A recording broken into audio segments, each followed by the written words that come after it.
గొప్ప వ్యక్తి.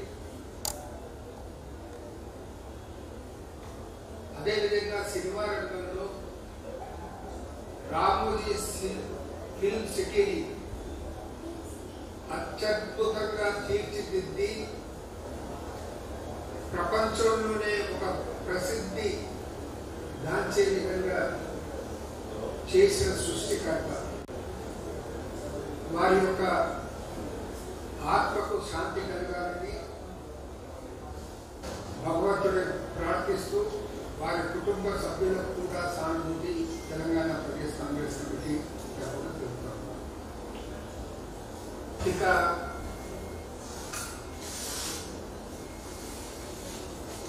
రాజకీయ అంశానికి సంబంధించి వస్తే ఈరోజు దేశవ్యాప్తంగా మొన్న జరిగిన జనరల్ ఎలక్షన్స్ లో గెలుపు ఎవరిది అంటే ఈ ప్రజల్లో ఎవరిని అడిగినా కానీ ఇది ఇండియా కూటమి, రాహుల్ గాంధీ గెలుపు అనే మాట ప్రతి ఒక్కరి నోట్లో ఉందన్న మాట కూడా మనం చేస్తూ ఉన్నాం. ఇది ఎన్డీఏ ప్రభుత్వం ఏర్పడుతున్నా, మోడీ ప్రధానమంత్రి గారి స్వీకారం చేయబోతున్నా ఇది ఎన్డీఏ గెలుపుగా, బీజేపీ గెలుపుగా, మోడీ గెలుపుగా ప్రజలు భావించటం లేదు. రాహుల్ గాంధీ గారు ఈ ఎన్నికలతో ఒక ధీటైన నాయకుడుగా, రాటుదేరిన నాయకుడిగా ఎదగడం జరిగింది. ప్రజలందరూ రాహుల్ గాంధీ గారి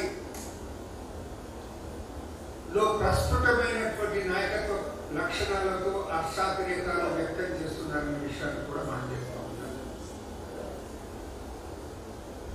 ఇంత జరిగిన దురదృష్టం ఏంటంటే మోడీలోని అల్పబుద్ధి తగ్గలేదు. ఇంకా కూడా ఆయన ఏది మాట్లాడినా కానీ తన హోదాకు తగ్గట్టు మాట్లాడటం లేదు, అల్పబుద్ధితో మాట్లాడుతున్నారు.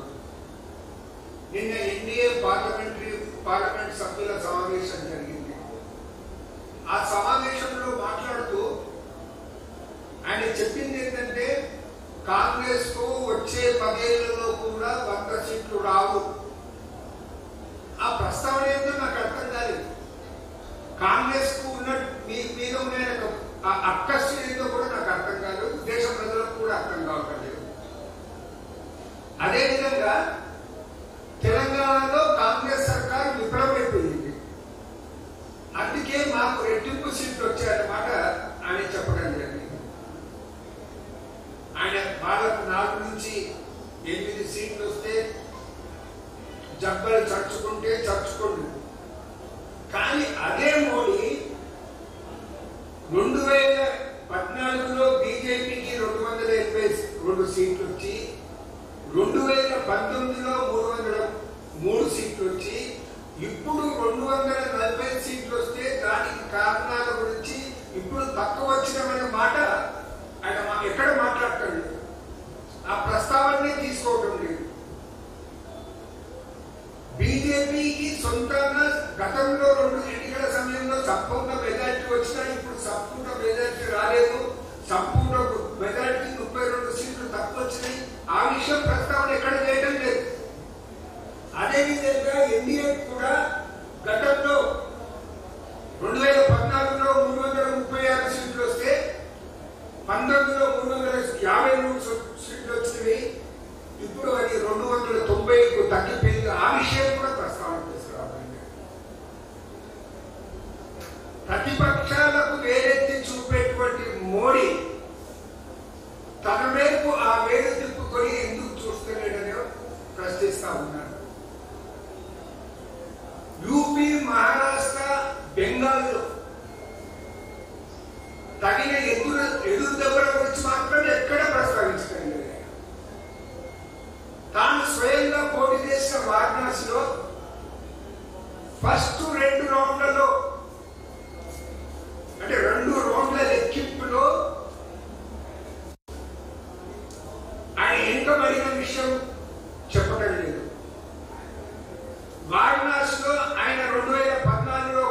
చేసినప్పుడు మెజార్టీ ఆయనకు 371,784 వచ్చింది. 2014లో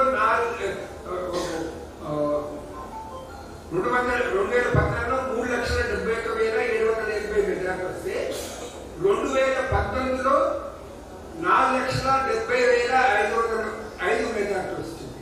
అయితే మొన్న జరిగిన ఈ ఎన్నికల్లో ఆయనకు వచ్చిన మెజార్టీ కేవలం 1,52,513 ఓట్ల మెజార్టీ మాత్రమే వచ్చింది. అంటే 2/3 మూడింట రెండో వంతు ఓట్ల మెజార్టీ తగ్గింది.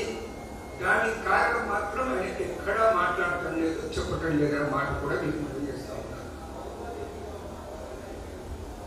అయోధ్య మందిరం ఉన్నటువంటి ఫైజాబాద్ లోనే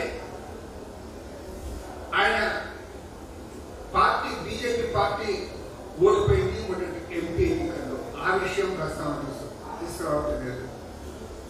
ప్రతి ఎన్నికల సభలో కూడా అయోధ్య మందిరం పేరు తీయందుకున్నా ఆయన ఎందుకు ఓడిపోయారో ఆయన ఆత్మ విమర్శ చేసుకుంటున్నటువంటి తత్వం ఆయనలో కనబడలేదు. బీజేపీలో అంతర్గతంగా బీజేపీ టాప్ నాయకుల్లోనే అసంతృప్తి అనేది పెళ్ళుబుకుతుంది. దాన్ని అణగదొక్కే ప్రయత్నం చేస్తా ఉన్నారు. నిత్యం నడ్డా, అమిత్ షాలు మోడీని తెగ పొగుడుతూ అసంతృప్తి జ్వాలలు అనేది బయటకు రాని విధంగా ప్రయత్నం చేస్తున్నారు. అందుకే రిజల్ట్స్ వచ్చిన తోడనే ముందుగా పార్లమెంట్ సభ్యులు సమావేశం ఏర్పాటు చేయలేదు. వాళ్ళ బీజేపీ పార్లమెంట్ సభ్యుల సమావేశం ఏర్పాటు చేయలేదు. వాళ్ళ నాయకులుగా ఎన్నుకోబడలేదు. అంతకుముందే ఎన్డీఏ నాయకుల సమావేశం ఏర్పాటు చేసేసి వాళ్ళ నాయకులుగా ఎన్నుకున్నట్టు ఒక డ్రామా చేయడం జరిగింది. ఇవన్నీ ప్రజలు గమనిస్తున్నారు. నితీష్ చంద్రబాబు గారు వారికి ఉన్న పరిధిలో కంపల్సరీ దృష్ట్యా ఎన్డీఏకు సపోర్ట్ చేస్తా ఉన్నారు. వారికి విజ్ఞప్తి చేస్తా ఉన్నాను, మీరు అప్రమత్తంగా ఉండండి, మోడీని నమ్మకండి. ఒకవేళ మీరు మోడీని నమ్మితే వారు మోడీ గారు మిమ్మల్ని నట్టేట ముంచుతారు. కాబట్టి అప్రమత్తంగా ఉండండి వారికి విజ్ఞప్తి చేస్తా ఉన్నాను. Thank you.